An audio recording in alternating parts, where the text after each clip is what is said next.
On va faire un peu de sémantique, un petit peu d'histoire, et puis après je vais vous donner des clés pour pouvoir pratiquer au quotidien.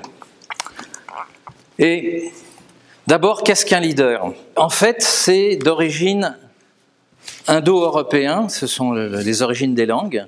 Li, ça signifie le sentier, et der, ça signifie trouver. Donc, un leader, c'est celui qui trouve le bon chemin pour aller au bon endroit, au bon moment, dans de bonnes conditions. Un bon leader, c'est celui qui a la capacité de diagnostiquer la situation actuelle et qui va concevoir et incarner le monde nouveau et construire des passerelles afin que les autres acteurs et que tous les autres deviennent des acteurs du monde nouveau. Donc, quand on voit ça, on se dit, il n'y a peut-être pas autant de leaders qu'on croit dans les organisations. On a l'héritage d'un passé qui n'est plus d'actualité. Aujourd'hui, nous sommes dans la 4e révolution humaine. Et la 3e révolution, elle a été déclenchée par deux gentils olibrius. L'un, c'était monsieur Gutenberg, qui a inventé l'imprimerie, et subitement, pouf, le savoir s'est mis à être diffusé sur la planète. Ça vous rappelle quelque chose peut-être avec Internet. Le deuxième olibrius, c'est monsieur Gottfried. J'aime bien l'appeler Gottfried parce que je trouve ça mignon comme prénom. Et il s'appelle Leibniz. Et lui, vous savez ce qu'il a fait? En 1660-70, il a inventé les algorithmes. Pourquoi ces gens-là ont-ils créé des choses aussi passionnantes? Il y en a eu plein. Ils étaient à la fois philosophes, mathématiciens, biologistes, géologues, botanistes, juristes, etc.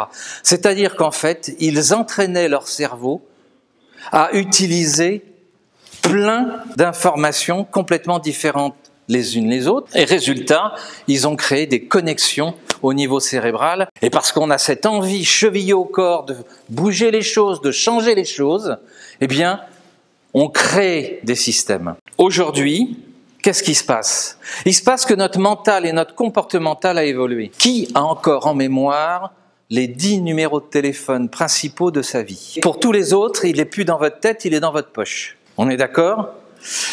Qui, lorsqu'il cherche son chemin, prend une carte routière? Ah, il y en a encore un peu. Avec une boussole. Alors, il y en a peut-être aussi qui, lorsqu'ils font une recette de cuisine, qui prend un livre de cuisine? Ah, un peu plus, là, quand même. Mais il y en a qui prennent leur tablette, leur ordinateur, leur téléphone portable, parce que tout est sous la main. C'est-à-dire que notre mental et notre comportemental a complètement changé. D'ailleurs, maintenant, si je veux mettre un chèque en banque, qu'est-ce que je fais? Je prends mon téléphone, je photographie mon chèque, et je n'ai même plus besoin de me déplacer, ce qui fait que des journées comme hier, c'est bien pratique. Voilà ce qui est en train de bouger. On est en train de changer complètement de façon de faire. Et parce qu'on change de façon de faire, il y a des processus et des structures qui doivent bouger, qui doivent évoluer, notamment dans toutes les entreprises. Et c'est là où on a besoin de leaders qui vont avoir aussi des comportements et des façons de penser et des façons de faire qui doivent évoluer et qui doivent bouger. Et si leur comportement et leur façon de faire n'évoluent pas et ne bougent pas, ils sont morts. Leur date limite d'exploitation est dépassée.